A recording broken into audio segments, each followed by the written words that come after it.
Welcome back to the Marching to Madness College Basketball Podcast, where I have my good friend Eric Konkol on here from the Tulsa Golden Hurricanes. You probably remember him coming on as he was a coach at Louisiana Tech. He went 153-75 there in 7 years. The Golden Hurricanes stopped a losing streak, though, in their last game with a 70-63 win over the Central Michigan Chippewas. Coach, welcome back. It's great to be back, Ken. Thanks so much for having me on. Oh, yeah, always a pleasure. Now, we mentioned your record. That's 67% of your games, that you won at La Tech. Discuss the transition from the Bulldogs to the Golden Hurricanes. Well, our staff is very happy to be here at Tulsa and know that we want to try to get this program back to where we believe it belongs and towards the top of the American Conference and try to compete for NCAA tournament appearances. And then after that, wins.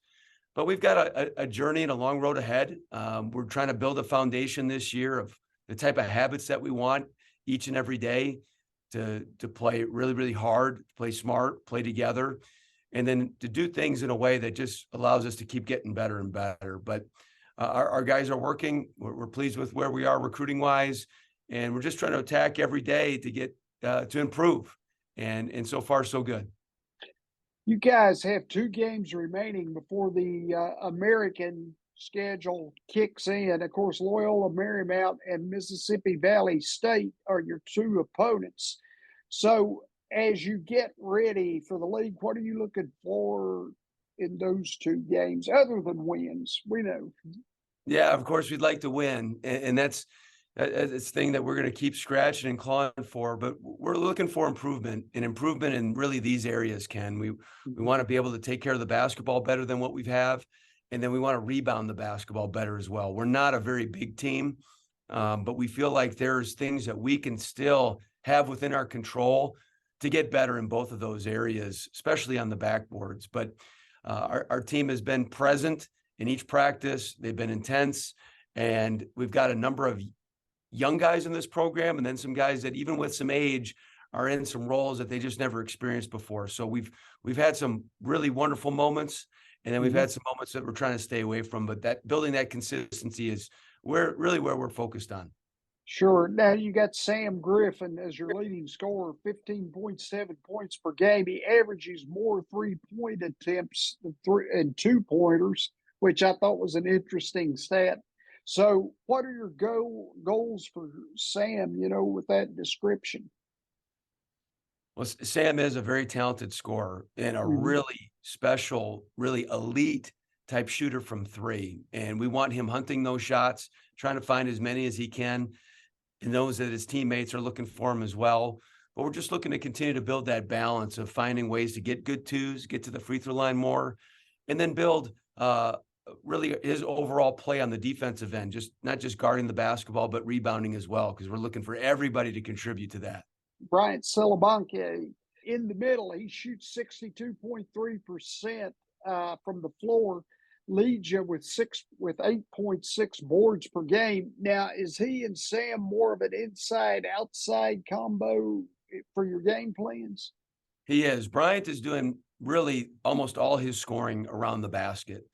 He's gotten fouled and made some free throws, but he's been very efficient around the goal with jump hooks and dunks and layups. And so many of them come off his own rebounds. He's one of the better rebounders in our league right now, aspiring to be one of the best rebounders in the country. It's what we really recruited him to do. And then, of course, he's finding ways to score the basketball at a high rate. And we want him to continue to do that. And then we're looking for other ways to put him in spots that he can score as well. When you have a player who's a solid rebounder like that, other than, the length and the physicality, what are some things that allow them to rebound that well and that consistently? Well, Ken, we talk about the first rule of rebounding is that assume that the shot will miss. And in doing so, Bryant is really good at finding a lane, and he's anticipating, and that shot goes up, and he's making his moves to either block somebody out or trying to get inside position as an offensive rebounder. But he's got really good instincts. He's got timing. And then when he can't get two hands on the ball, he does a really good job of keeping it alive to either collect it himself or one of his teammates get it. And so he's really trying to average over 10 rebounds a game. He's not too far away, but he's motivated to try to get there. Coach, Brandon Betson is your third leading scorer. I'm curious how the matchups for your opponents change when you have him and Sam out there together. Both can really shoot it, Ken, and both can shoot it off the dribble. But I would say Brandon is really clever with using pick and roll and stepping back. He's got a nice rhythm when he does those things. We bring Brandon off the bench is really a sixth starter, and to give a different look and that pop coming off as off the bench. But he's an electric scorer. We want him looking for shots, especially from the perimeter, but also he's a good playmaker and penetrating and creating for others as well. Anthony Pritchard plays 71% of the minutes, according to Ken Palm. Talk about the presence that these three guards bring to you if they're all on the floor at the same time, simultaneously. Yeah, and we'll do that at times. And the thing about Anthony Pritchard is he's got a real toughness about him. He's a tenacious defender on the ball. He's really improving off the ball as well and can chase guys, but he's just got that it factor when it comes to being a great defender with his strength and his balance and his quickness. As an offensive player, he's improved from three. He keeps trending upward in our practices and our games, but he's got a strength about him where we'll put him in the post. We call it like Jalen Brunson, how he'll even do in the NBA. Yeah. Be able to Barkley himself to the basket and create for other people. We're looking to him to take care of the basketball better and better, but he's been thrust into a big role here as a sophomore, and we like the way that he's practicing and improving. What makes a good defensive player play well off the ball? I think so much of it, Ken, is the way that they position themselves, of doing their work early. Sometimes when guys go off the ball, they'll rest, they'll elevate in their stance and just take a moment for themselves rather than realize, hey, I've got to get to this position, which will make me quicker to the next spot, which may be a closeout onto the ball or some other type of help spot. But just we're playing man-to-man this year, and it's new to our guys. And so each game that we encounter something that's a little bit different, it's new, and there's some catch up to that. We are seeing some good recall and some things that we've seen repeated, and just looking to keep building. Can't skip steps with this. We're just trying to keep building each day. Now, defensively, is the biggest goal to cut how many field goal attempts that your opponents may get? Teams across the country, the more field goal attempts they get, it can make them tough to unscramble. Well, if you look at a box score and if you basically look at how many field goals attempted the other team had compared to yourself, and then take a look at free throws, because that's the other factor. But those two things are really big. But just from a field goal percentage standpoint, we've been solid in our first shot defense. Where we're giving up more shots is on the offensive glass. That's also gotten teams some additional shots from the free throw line because we're fouling around the basket. But without a doubt, we want to limit field goals attempted. We want to win the turnover margin. We want to win the rebound margin.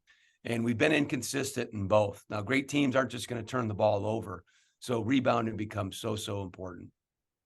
I've noticed you guys are holding your opponents to 26.2% from the three-point line. That's ninth in college basketball. How much of that advantage is having quickness in the backcourt to maybe make a team just speed up a millisecond and it throws what they're doing off? It's very important, and we've got some speed there. We're not a super tall and lengthy team, so we're trying to use quickness, and we're really trying to make it difficult for people to get rhythm three-point shots. And then on the other hand, we talk about contest rate all the time. We want to contest over 70% of all shots taken.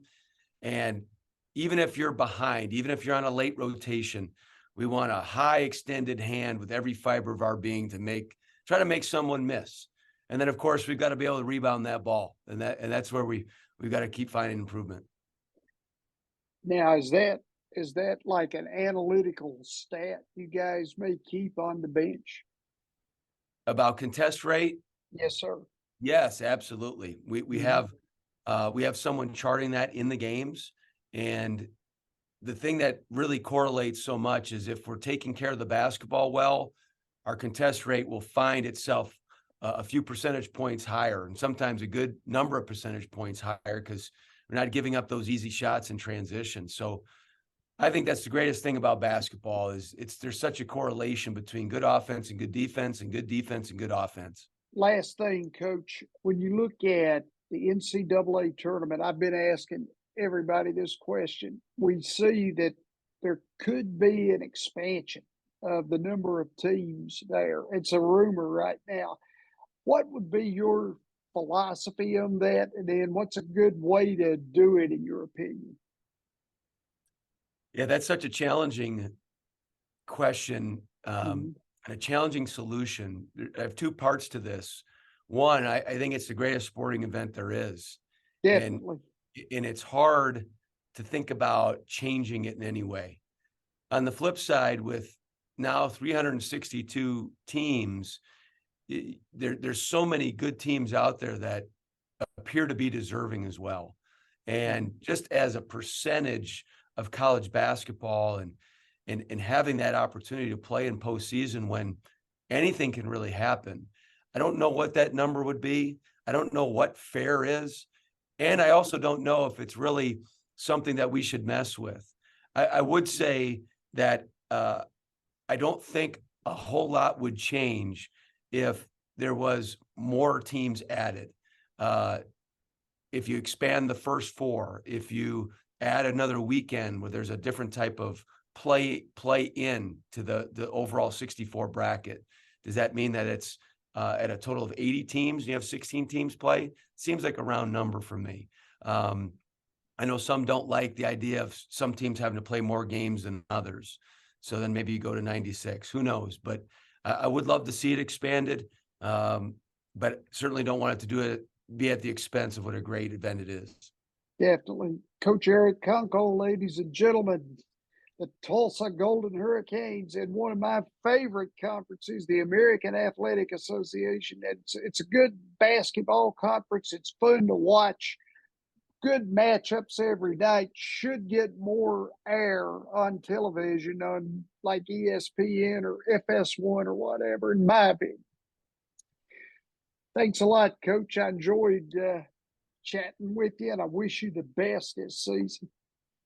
Thank you so much for having me, Ken. It's great seeing you again.